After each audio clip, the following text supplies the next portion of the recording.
नमस्कार विद्यार्थी मित्रांनो, मी रविराज घाटे तुमचं प्रवीण अकॅडमीमध्ये स्वागत करतो.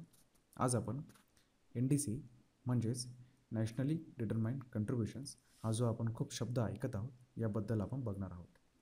बघा, NDC किंवा नॅशनल डिटरमाइंड कंट्रीब्युशन हा शब्द मोस्टली आपण कशा संदर्भात ऐकत आहोत तर क्लायमेट चेंज संदर्भात ऐकत आहोत. मी तुम्हाला एक स्टोरी सांगून देतो. 2015मध्ये जेव्हा पॅरिस ॲग्रीमेंट झालेलं त्याच्यामध्ये काय डिसाईड करण्यात आलेलं की ज्या ज्या कंट्रीज आहेत ना त्यांनी प्रयत्न करायचे आहेत. कशासाठी प्रयत्न करायचे आहेत? येस, टू जो आपला क्लायमेट चेंज आहे किंवा कार्बन डायऑक्साईडचं एमिशन आहे ते आपल्याला कमी करायचं आहे. ठीक आहे, बरं. त्याच्या आधी अजून एक स्टोरी कोणती होती? 2005मध्ये जे क्योटो प्रोटोकॉल होतं त्याच्यामध्ये सुद्धा त्यांनी काय सांगितलेलं होतं की CO2चं इमिशन तुम्हाला कमी करायचं आहे. मग आता इथे त्यांनी 2 गट बनवलेले, एक होतं डेव्हलप कंट्री, दुसरं होतं डेव्हलपिंग कंट्री. मग आता डेव्हलप कंट्री ज्या काही कमी कंट्रीज होत्या, ठीक आहे, त्यांना काही दिलेले होते. बरं, आता NDCमध्ये बघा, NDC या शब्दामध्ये काय येते? Nationally determined contributions. याच्यामध्ये नॅशनली म्हणजे काय? देश स्वतः करणार. डिटरमाइंड म्हणजे काय? देश स्वतः डिटरमाइन करणार. कंट्रीब्यूट म्हणजे काय? कंट्रीब्यूट करणार. आता कशामध्ये कंट्रीब्यूट करणार? की वर्ल्ड ओव्हर जे टार्गेट आहे की एवढा पर्टिक्युलर अमाऊंट आम्हाला CO2 कमी करायचा आहे. त्या टार्गेटमध्ये प्रत्येकाने आपापला एक हिस्सा घ्यायचा आहे. मग डेव्हलप कंट्री असो किंवा मग डेव्हलपिंग कंट्री असो. ठीक आहे, ओके. हे आपण बघितलं NDCबद्दल. त्यानंतर आता इथे बघा, इथे काय दिलेलं आहे की पॅरिस ॲग्रीमेंटमध्ये तुम्ही बघा, जे फ्रेज त्यांनी वापरलेला की नॅशनली डिटरमाइंड कंट्रीब्युशन्स, यांनी कशावर एम्फसाईज केलेलं आहे की कंट्रीज स्वतः डिसाईड करणार आहेत. ठीक आहे, ते स्वतः डिसाईड करणार की त्यांनी कोणते ॲक्शन्स घ्यायचे आहेत आणि कोणत्या सिनारिओमध्ये त्यांनी ते ॲक्शन्स घ्यायचे आहेत. त्याच्यानंतर अगेन कंट्रीब्युशन्स आपण बघितलं आधी. कंट्रीब्युशन म्हणजे काय आहे की प्रत्येक कंट्री सांगेल की जे पूर्ण ग्लोबल टार्गेट आहे त्याच्यामधला छोटा पार्ट आहे तो किती पार्ट आम्ही कवर करणार आहोत. ठीक आहे, बरं. इथपर्यंत तुम्ही क्लिअर आहात? Okay. Now going see, countries are free to decide for themselves what they are trying to do.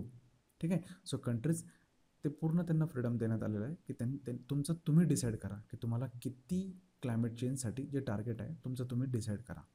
मग ते रिचर असतील, डेव्हलप असतील किंवा कोणीही असेल.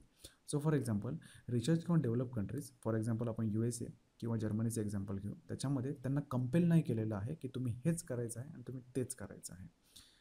हे एक झालं, त्यांना कोणी कंपेल नाही केलं. दुसऱ्यामध्ये काय येतं की छोट्या ज्या कंट्रीज असतील किंवा इवन कोणीही, ठीक आहे, छोट्याच नाही की इवन कोणीही येऊन त्यांना विचारणार नाही की तुम्ही हे जे केलेलं आहे हे इनसफिशियंट आहे, मग तुम्ही हे एवढं इनसफिशियंट टार्गेट तुम्ही का ठेवलं असं त्यांना कोणी विचारणार नाही. हे झाला दुसरा पॉईंट. ठीक आहे, इंडिया किंवा चायना जाऊन त्यांना विचारू शकत नाही की तुम्ही, म्हणजे इंडिया किंवा चायना USला जाऊन विचारू शकत नाही की तुम्ही हे असं एवढं छोटंसं टार्गेट का ठेवलं. हा झाला दुसरा पॉईंट. आता थर्ड पॉईंटकडे बघा. थर्ड पॉईंटमध्ये काय आहे? फक्त एकच कंपल्शन दिलेलं आहे त्यांना की त्यांची जी प्रोग्रेस असेल ना, प्रोग्रेस त्यांना इथे ती रिव्ह्यू करू शकतील. इंडिया किंवा चायना जे असेल ते ही जी प्रोग्रेस असेल ते ती रिव्ह्यू करू शकतील. आता ही रिव्ह्यू प्रोसेसची जी पॉवर आहे ती कुठून भेटलेली आहे? तर ती जी आता पोलंडमध्ये कॅटोविशमध्ये जी COP24 झाली, लक्षात ठेवा COP24, तिथून जे रूलबुक क्रिएट झालं ना त्या रूलबुकमध्ये ही पॉवर यांना देण्यात आलेली आहे. येते लक्षात? तुम्ही फ्री आहात. पहिली गोष्ट काय आहे, तुम्ही फ्री आहात. तुम्हाला काय कोणतं टार्गेट डिसाईड करायचं आहे, तुमच्यावर कोणी कंपेल केलेलं नाही आहे. त्याच्यानंतर तुम्हाला कोणी येऊन विचारणार नाही की तुम्ही हे टार्गेट एवढं छोटं का ठेवलं. फक्त एकच कंपल्शन आहे की तुमची जी प्रोग्रेस असेल ती रिव्ह्यू होत जाणार. ठीक आहे, बरं. आता बघा, आता आपण हे NDC बघितलं. NDC आपल्याला माहीत आहे की 2020पासून त्याचा लागू होणार आहे. मग आता जे काही कंट्रीज आहेत ना त्या कंट्रीजने 2015मध्ये काही टार्गेट्स स्वतःसाठी स्वतःहून सेट केले. ज्या रिचर कंट्रीज होत्या, ठीक आहे, मोस्टली ज्या रिचर अँड डेव्हलप कंट्रीज होत्या त्यांनी 2025पर्यंतचं टार्गेट सेट केलं. आणि इंडिया किंवा ज्या डेव्हलपिंग कंट्रीज होत्या त्यांनी स्वतःसाठी 2030पर्यंतचं टार्गेट त्यांनी फिक्स केलं. इथपर्यंत हा बरं.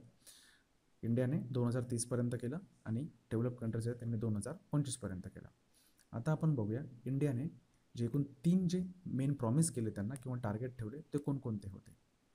बरं, आता बघा इंडियाने काय सांगितलं की आम्ही आमच्या 2005ला जेवढं आमचं कार्बन डायऑक्साईडचं किंवा ग्रीनहाऊस गॅसचं इमिशन होतं त्याच्यापेक्षा 33 ते 35% इमिशन आम्ही कमी करू. कधीपर्यंत? 2030पर्यंत. येते लक्षात? बघा पुन्हा एकदा सांगतो. सपोज 2005मध्ये आपण 100 टन ऑफ कार्बन डायऑक्साईड किंवा ग्रीनहाऊस गॅस आपण एमिट करत होतो. आपण त्यांना काय सांगितलं?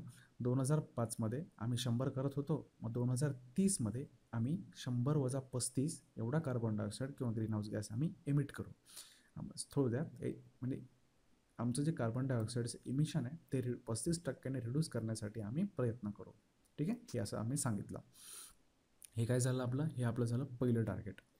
सेकंड टार्गेट काय होतं आमचं?